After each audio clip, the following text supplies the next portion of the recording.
और चलिए आपको अब दिखाते हैं 24 मिनट में 24 खबरें। भारत G20 की मेजबानी कर रहा है। G20 डेलीगेट्स भारत के अलग अलग शहरों का दौरा कर रहे हैं। शहरों की सजावट की जा रही है, जगह जगह फूल लगाए जा रहे हैं। लेकिन हैरत की बात यह है कि इन्हीं गमलों के फूल की लोग चोरी कर रहे हैं। तो क्या सार्वजनिक जगहों पर फूल ना तोड़ने के निर्देश के साथ यह सब भी लिखना पड़ेगा कि गमले ना ले जाएं? G20 सम्मेलन के लिए गमले चोरी करने का मानो रिवाज बन गया हो। पहले गुरुग्राम से गमले चोरी करने की घटना सामने आई, उसके बाद ताजा तरीन तस्वीरें महाराष्ट्र के नागपुर से आई हैं। देखिए ना, BMW सवार 2 युवकों की गमले चोरी की तस्वीरें कैमरे में कैद हो गई। ये गमले G20 सम्मेलन को देखते हुए शहरों के चौराहे पर लगाए गए हैं, लेकिन इसे चुराकर लोग अपने घरों की खूबसूरती को बढ़ाने में लगे हैं।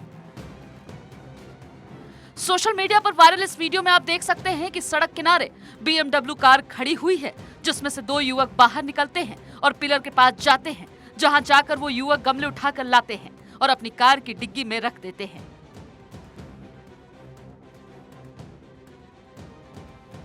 इससे पहले गुरुग्राम में भी गमले चोरी की घटना सामने आई थी, जिसके बाद उस शख्स को गिरफ्तार कर लिया गया था। उसके कब्जे से गमले भी बरामद हुए थे।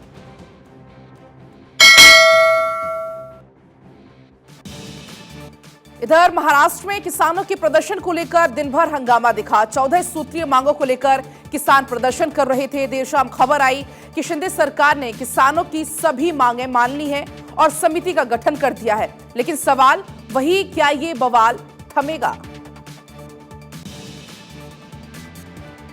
किसानों के इस प्रदर्शन पर यूं लगता है कि लगाम लग गई है, क्योंकि महाराष्ट्र के मुख्यमंत्री एकनाथ शिंदे ने किसानों की सभी मांगें मान ली हैं। किसानों के मुद्दे को लेकर महाराष्ट्र की राजनीति में हंगामा बरपा है। आज किसानों को लेकर विपक्ष लामबंद दिखा। किसान सड़क पर थे और विपक्ष विधानसभा के बाहर प्रदर्शन कर रहा था। उधर राज्य के पूर्व मुख्यमंत्री अशोक चव्हाण ओलावृष्टि से हुए नुकसान का आकलन करने पहुंचे। किसानों की तत्काल मदद का आदेश दिया।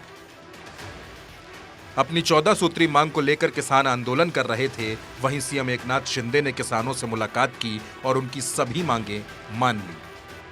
मुख्यमंत्री एकनाथ शिंदे ने कहा कि सरकार किसानों की सभी मांगों को लेकर सकारात्मक है। इस मौके पर एकनाथ शिंदे ने प्याज उत्पादक किसानों को एक खुशखबरी दी। राज्य सरकार ने प्याज किसानों को 300 रुपए प्रति क्विंटल की सब्सिडी दी थी, लेकिन सरकार ने इसमें 50 रुपए और बढ़ा दिए हैं। मुख्यमंत्री एकनाथ शिंदे ने विधानसभा में कहा, प्याज में गिरावट को देखते हुए। तो देखिए, एक तरफ महाराष्ट्र में किसानों के प्रदर्शन के बाद उनकी मांगें मान ली गई, तो दूसरी ओर उत्तर प्रदेश में बिजली कर्मचारियों का प्रदर्शन अभी भी जारी है। पूरे दिन चले प्रदर्शन की वजह से यूपी के कई शहरों में बिजली गुल रही। उत्तर प्रदेश में बिजली कर्मियों की हड़ताल शुरू हो गई है, जिसकी वजह से बिजली सप्लाई बाधित है। आजमगढ़, जालौन, गाजीपुर, वाराणसी, ये बिजली सप्लाई बाधित होने की सूचना मिली। वाराणसी में विद्युत कर्मचारियों ने यज्ञ हवन का अनुष्ठान कर विरोध जताया। इस पूरे मसले पर सरकार की ओर से कार्रवाई शुरू की गई। बिजली मंत्री AK शर्मा ने माना है कि राष्ट्रीय ग्रिड से जुड़ी संस्था SNDC में काम ठप किया गया है। उन्होंने सख्त लहजे में कहा कि काम में दखल करने वालों के खिलाफ सख्ती होगी। बिजली कर्मियों की हड़ताल की वजह से लगभग 1030 मेगावाट क्षमता की इकाइयां अब तक ठप हो गई हैं। बिजली विभाग के अपर मुख्य सचिव, चेयरमैन एवं प्रबंध निदेशक सहित अन्य अधिकारियों ने भी कर्मियों को हड़ताल से दूर रहने के निर्देश दिए। बिजली कर्मियों की हड़ताल के बीच इंजीनियर 2 भागों में बटे दिख रहे हैं। दूसरे धड़े ने हड़ताल के मद्देनजर अपने अभियंताओं को 2 घंटे अतिरिक्त काम करने को कहा है। हड़ताल का आह्वान करने वाली विद्युत कर्मचारी संयुक्त संघर्ष समिति के संयोजक का कहना है कि प्रदेश के करीब 1 लाख बिजली कर्मियों ने आज रात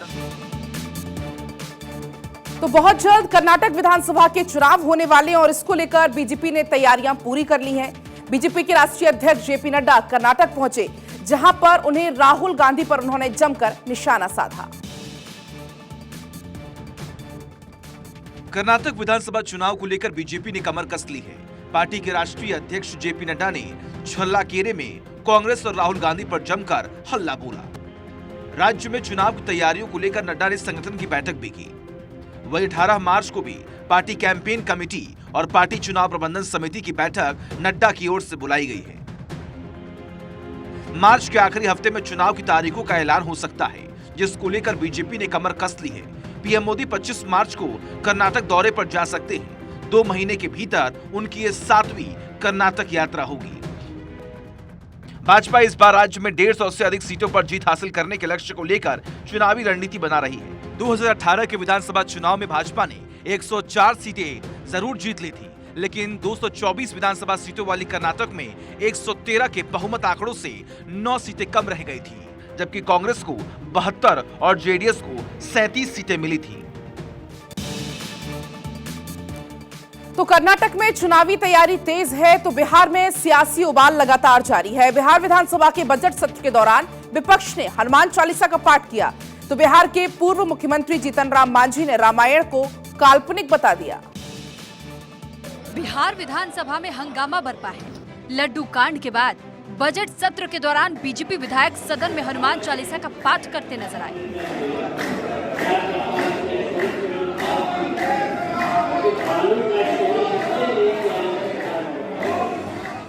बिहार विधानसभा के सदन के अंदर विपक्ष ने समानांतर सदन चलाया। एक तरफ सदन की कार्रवाई चल रही थी, दूसरी ओर बीजेपी के विधायक हनुमान चालीसा का पाठ कर रहे थे। बस इसी हनुमान चालीसा के पाठ पर बिहार में महाभारत छिड़ गई। जेडीयू के मंत्री जमा खान ने कहा कि धार्मिक ग्रंथों का पाठ घर पर करना चाहिए, लेकिन बिहार के पूर्व मुख्यमंत्री जीतन राम मांझी एक कदम आगे बढ़ते हुए रामायण और राम को काल्पनिक बता दिया। बहरहाल यह वही बिहार है जहां के शिक्षा मंत्री चंद्रशेखर ने रामचरितमानस पर सियासत की टिप्पणी की थी। गोस्वामी तुलसीदास के लिखे ग्रंथ के अर्थ का अनर्थ कर दिया। अफ्रीकी देशों में फ्रेडी तूफान ने जमकर कहर बरपाया है। तूफान की वजह से सैकड़ों लोग अपनी जान गंवा चुके हैं, वहीं हजारों लोग बेघर हो चुके हैं। इस आपदा की वजह से अफ्रीकी देश में 14 दिन का राष्ट्रीय शोक का ऐलान किया गया। अफ्रीका के 3 देश मलावी, मोजाम्बिक और मेडागास्कर में फ्रेडी तूफान ने कहर बरपाया हुआ है। इस तूफान की वजह से 400 से ज्यादा लोग मौत की आगोश में समा चुके हैं। बारिश, बाढ़ और मड स्लाइड की वजह से करीब 88,000 लोग बेघर हो गए हैं। इस तूफान में हजारों लोग घायल हो गए। बारिश और बाढ़ के हालातों के बीच सड़कें जमीन में समा गई हैं और सड़क की जगह पर बड़े बड़े गड्ढे बन गए हैं। अनुमान लगाया जा रहा है कि मरने वालों की संख्या आगे और भी बढ़ सकती है। फिलहाल राहत और बचाव कार्य जारी है। मौसम निगरानी केंद्रों ने चेतावनी दी है कि प्रभावित देशों में अभी भी बाढ़ और भूस्खलन का खतरा बना हुआ है। अधिकारियों ने बताया वित्तीय राजधानी ब्लांटायर सहित दक्षिणी मलावी में लगातार खतरा बना हुआ है। करीब 88,000 लोग अभी भी बेघर हैं और क्षेत्र के कई हिस्सों से अभी भी संपर्क टूटा हुआ है। इस आपदा के बाद मलावी के राष्ट्रपति लजारस चकवेरा ने 14 दिनों के राष्ट्रीय शोक की घोषणा की है। हिमाचल प्रदेश के सीएम सुखविंदर सिंह सुक्खू ने अपना पहला बजट पेश किया। बजट में हिमाचल प्रदेश को ग्रीन स्टेट बनाने के लिए कई ऐलान हुए, साथ ही महिलाओं के लिए भी खास घोषणाएं हुई। रिपोर्ट देखिए।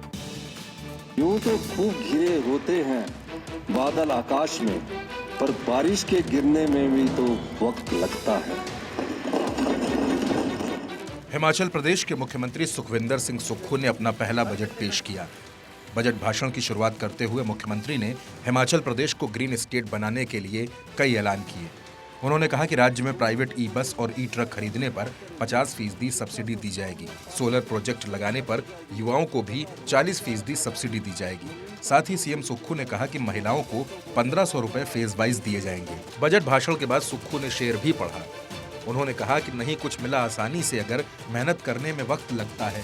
यूं तो खूब घिरे होते हैं बादल आसमान में, लेकिन बारिश में कुछ तो वक्त लगता है।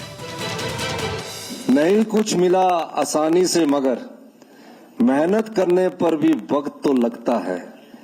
यूं तो खूब घिरे होते हैं बादल आकाश में, पर बारिश के गिरने में भी तो वक्त लगता है। उधर दिल्ली विधानसभा में आज से बजट सत्र की शुरुआत हुई, लेकिन पहला दिन ही हंगामेदार रहा। कल से ये बजट सत्र शुरू हुआ। बीजेपी ने केजरीवाल के इस्तीफे की मांग की, हालांकि एलजी ने आप सरकार की तारीफ की। रिपोर्ट देखिए।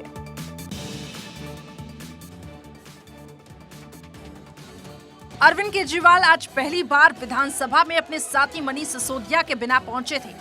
शराब नीति घोटाले को लेकर मनीष सिसोदिया डिप्टी सीएम पद से इस्तीफा दे चुके हैं और ईडी की न्यायिक हिरासत में हैं।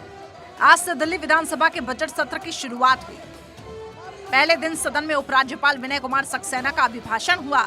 बीच में बीजेपी विधायकों ने मुख्यमंत्री अरविंद केजरीवाल के इस्तीफे की मांग शुरू कर दी। दिल्ली विधानसभा के बजट सत्र में हंगामा। बीजेपी विधायकों ने की केजरीवाल के इस्तीफे की मांग। एलजी ने 20 मिनट में ही खत्म किया अभिभाषण। हंगामे की वजह से सदन में हुआ स्थगित।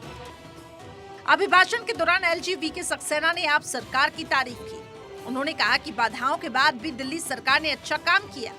वहीं दिल्ली सरकार के मंत्री सौरभ भारद्वाज ने सदन में हंगामा करने वाले बीजेपी विधायकों पर कार्रवाई की मांग की। Bureau report, Bharat 24।